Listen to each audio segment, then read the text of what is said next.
What is going on, people? Welcome to your 50th Java tutorial. And I know it's been a while since I started making Java tutorials, but hey, we're gonna get back on track and start learning some more Java. So actually I had planned out that we're gonna learn polymorphism, but I think I'm just gonna skip right to GUIs because it's a lot funner and it's better if we know how to make an interface before we start getting into some other stuff. Plus, when we have an interface and stuff, you can see what everything does, and you're not just typing random code that you're like, alright, what is this, the matrix? Because, it's time we started building an application that the user can interact with and see. So, if you don't know what a GUI is, or some people call it a GUI, it's a graphical user interface. And just like this right here, it has a title bar at the top, menu, drop downs, it has a whole different range of buttons. And that's what we're going to be making instead of this right here where it's like the matrix style, because I mean, come on, it's 2009 if you're watching this tutorial in 2009, that is. So let's go ahead and get started. Now the first thing you need to know is that all GUIs are built from GUI or GUI components. That means there has to be a component for a menu, a dialog box, scroll bars. You have to add each one of those individually. So how do you just go ahead and get these components? Well, actually, Java has a built-in class that stores all the components you need. You just need to tell it where to put it and what to do with it. And they are created using different methods. And the methods you use to create this in the class is called the JOptionPane class. Now, like I said, this class is built into Java, so anytime you want to make a button, all you need to do is call it from the class. And there are different ways to do this, but this is the easiest way. So in order to get all those buttons and toolbars and everything, we first need to import the entire class.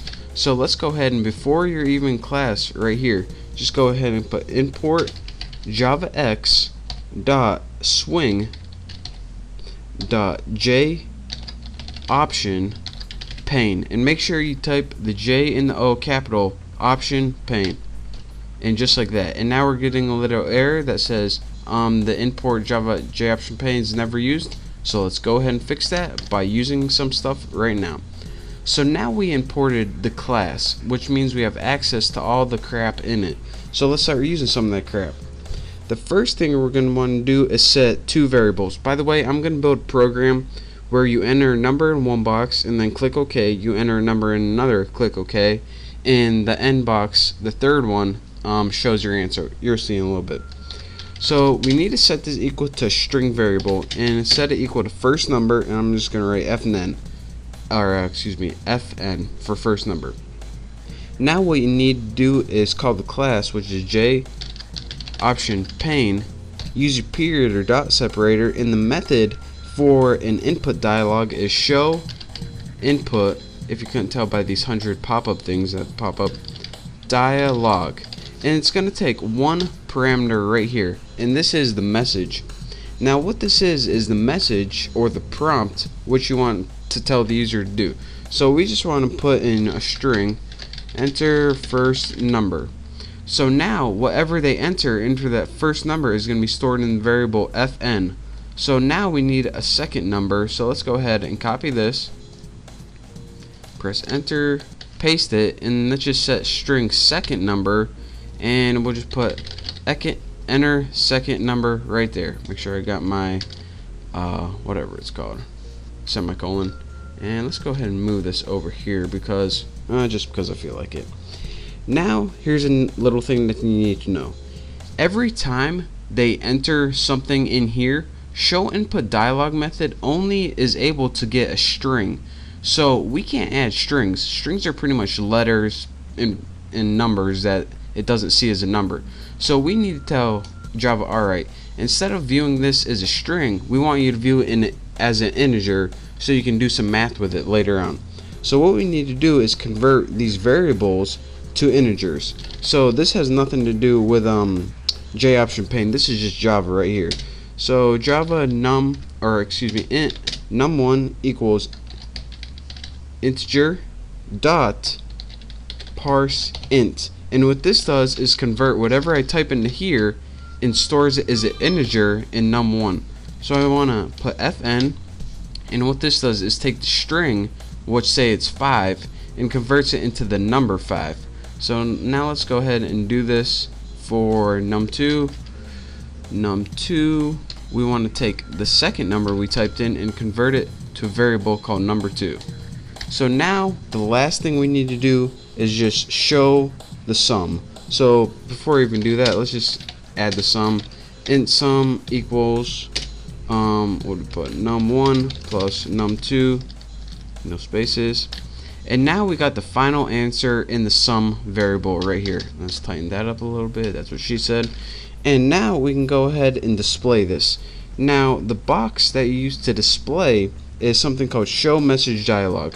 So let's put j option pane dot show message dialog. And this is a little different than show input dialog. Inputs for inputting, messages just for displaying. Now this method takes 4 parameters. The first one is it's a parameter where to position it, and if you put null, it positions it right in the middle of the screen.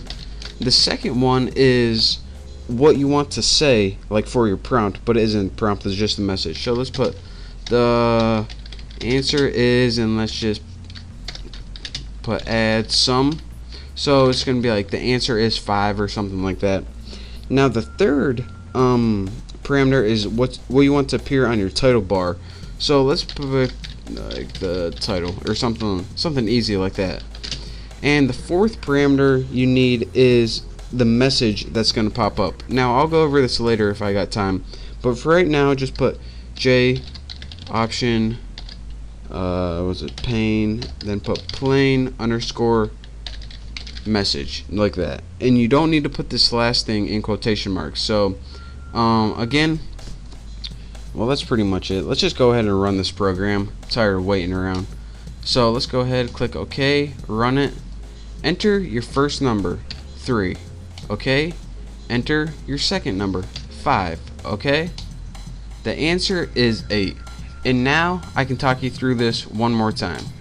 So now once we go ahead and run this, what we're getting is this very first thing, the show input dialog, and it says enter your first number, and we're going to go ahead and enter 4, press OK. Now once we press OK, it stores that 4 in fn variable right there, and also it allows us to move on to this other show input dialog. It doesn't move on until you complete the show input dialog.